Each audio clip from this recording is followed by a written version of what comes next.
I gave a speech today to a bunch of students at the Hebrew University of Jerusalem. And as I was halfway through the talk, trying to draw a line between the kind of instability or chaos that was unleashed in 2011 in the Arab Spring, and then how we got to the point of the rise and fall of ISIS, I noticed that 2015 as a year kept coming up again and again.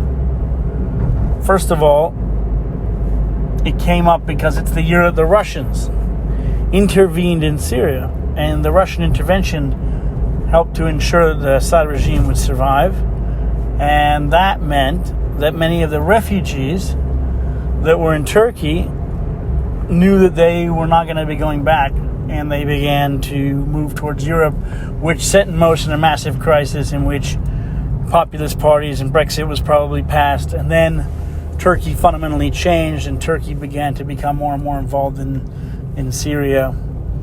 And it's also the year that the U.S. signed the Iran deal. So it was a year in which the U.S. pivoted from its kind of pro-Syrian rebel to fighting ISIS stance at the same time that it began to cement this Iran deal, which also helped to ensure the Assad regime would remain in power. So you have these two really important events, and meanwhile, the ISIS war is taking place at the same time. So it's very interesting to look at 2015 as a kind of breaking point or a pivotal year. And it should be seen historically as a pivotal year, as opposed to just one year in many.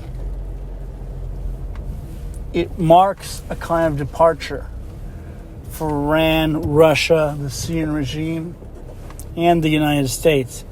And much of the fallout that comes after that is related to things that took place in 2015.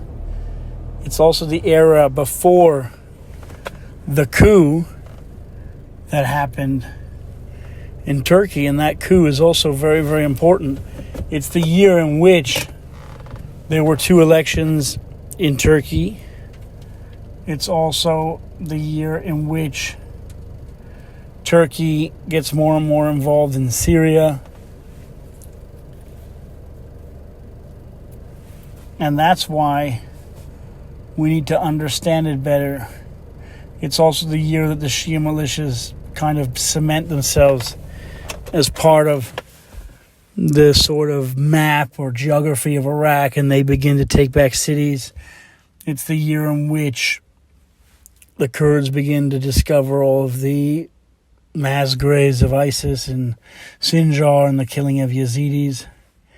And that's very, very important. And it's also the year that the ceasefire breaks down between the PKK and Turkey. That sets in motion the eventual Turkish invasion of parts of northern Syria, including area around Trablus, Afrin, and then eventually the area around Tel Abyad.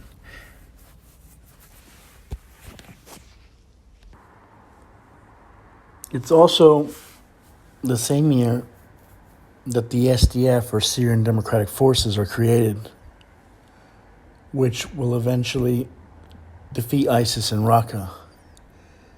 So when we look at all those different things, Russia's intervention, the Iran deal, SDF, Turkey, changes in Iraq, it looks in retrospect like the pivotal year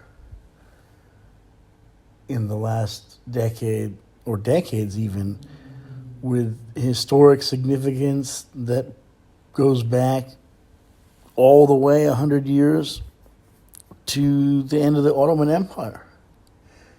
It ties together a whole series of threads and also creates a whole new series that will impact this century going forward.